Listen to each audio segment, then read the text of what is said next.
Some time ago, in some video on the internet, I heard Yuval Harari, the author and deep historian, make a comment that all conflicts are around imaginary stories. And I thought it was a good, profound comment. I wish I had gone deeper into it. So let me share with you the nature of conflict, karma, human suffering, and the stories we tell ourselves, which are, I agree, all imaginary. We know that conflict has been an integral part of human history, shaping societies, cultures, and individuals. From wars between nations to personal disputes, the root of many conflicts lies in the stories people tell themselves and others. These stories, whether about identity, power, religion, or ideology, are often constructs of human imagination. They are narratives that define what is right, what is wrong, what is valuable, or what is sacred. While these stories may feel real and tangible to those who believe in them, they are ultimately imaginary frameworks created by humans to make sense of the world. So let me explore with you how conflicts arise from these imaginary stories and why understanding their fictional nature may help reduce discord and what the connection is with karma, the recycling of trauma, and human suffering. So humans are storytelling beings. We create narratives to explain our origins, justify our actions, and give meaning to our lives. These stories often become the foundation for shared beliefs and practices within societies. For instance, nations are built on imagined concepts like borders and sovereignty, imaginary line, border. These days, hot topic of discussion. Religions are grounded in myths and divine revelations. Economic systems rely on abstract ideas such as money and value. While these constructs serve practical purposes, they are not inherently real. They exist only because people collectively agree to believe in them. Consider the concept of a nation state. A nation is not a physical entity, but an imagined continuity bound by shared symbols, history, and values.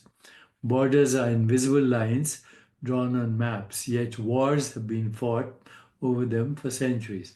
Right now, so many wars all about borders, Ukraine and Russia, etc.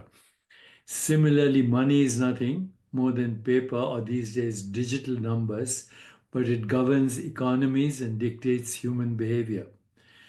So these examples illustrate how imaginary stories wield immense power over human actions and interactions. Conflicts arise when competing imaginary stories clash. Different groups often have conflicting narratives about identity, morality, or entitlement. And these disagreements can lead to misunderstandings, hostility, and violence. So here are some examples. Religious conflicts. Many religious wars stem from differing interpretations of sacred texts or beliefs in divine authority, even amongst religions, Protestants versus Catholic, etc., Sunni versus Shia, etc. While followers may view their religion as absolute truth, the stories underpinning these beliefs are products of human imagination. Then there are ideological disputes. Political ideologies like capitalism, socialism, or democracy are based on imagined principles about how societies should function. When opposing ideologies collide, such as the Cold War, conflict becomes inevitable. And now that is also changing shape. The imaginary stories changing shape right as we speak. Cultural clashes. Cultural differences often revolve around imagined notions of superiority or purity. Racism, sexism, xenophobia are rooted in narratives about who belongs and who does not. And right now, the whole conversation on DEI is around imaginary stories. And then there's, of course, economic competition, trade wars happening right now, and disputes over resources stem from imagined systems of ownership and value.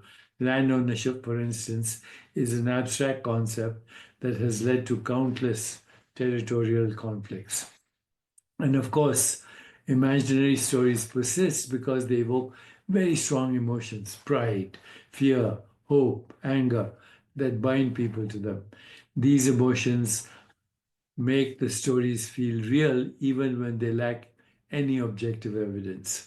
For instance, patriotism inspires loyalty to a nation's narrative.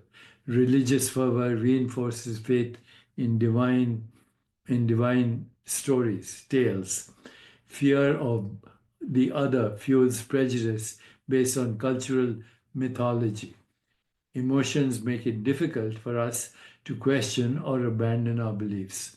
People often perceive challenges to their imaginary stories as existential threats. This emotional attachment intensifies conflicts because it prevents compromise or dialogue.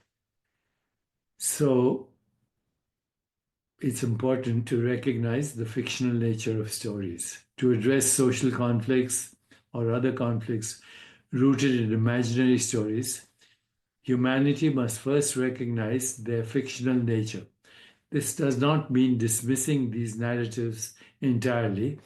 They serve important social functions, but it does require acknowledging that they are constructs rather than absolute truths.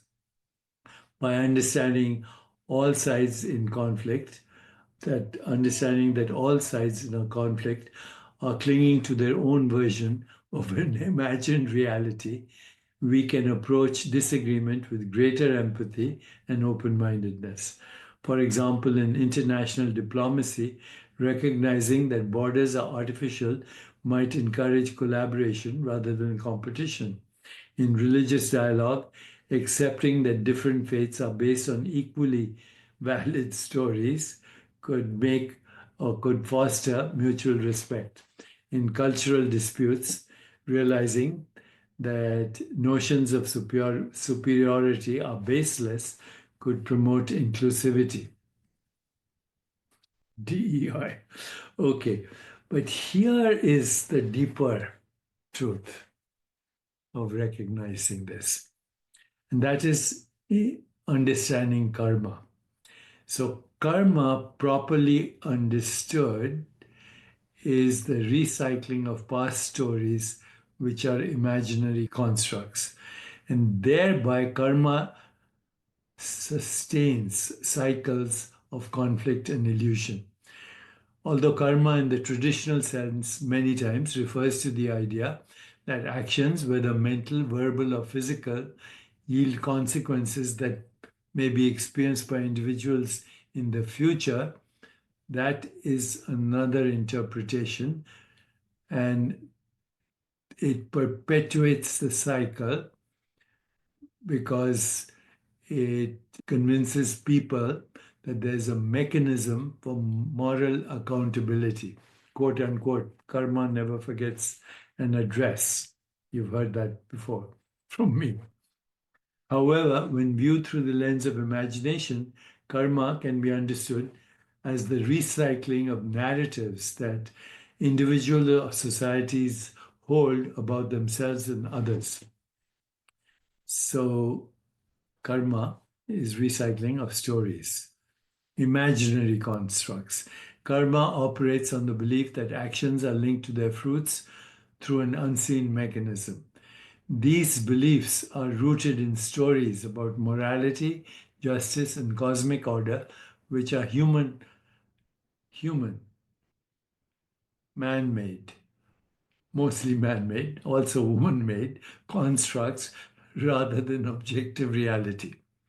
By continuously replaying these narratives, such as I must suffer because of my past deeds, I am entitled to rewards for my good actions, karma sustains both personal and collective illusion. These stories often create emotional attachments that lead to conflict when expectations clash with reality. The karmic framework traps us in repetitive patterns of behavior and thought. Instead of fostering creativity or liberation, it reinforces pre existing narratives, leaving little room for transformational change. How do we break the cycle? To transcend karmic cycle recycling, spiritual philosophies like those of non duality and the teachings of Sri Ramana Maharshi suggest recognizing the illusory nature of karma itself. Ramana Maharshi emphasized that karma is not conscious and cannot determine its fruits independently. Karma itself is an imaginary story. In fact, it leads to the idea of a physical body, which is also an imaginary story. And that's why in Eastern wisdom traditions, the physical body is called the karmic body. It's a projection of our stories. And in Buddhism, it is the physical body is referred to as the conceptual body, an imaginary concept. There's no physical body, there's only consciousness knowing itself in innumerable stories, in innumerable modes of perception and cognition.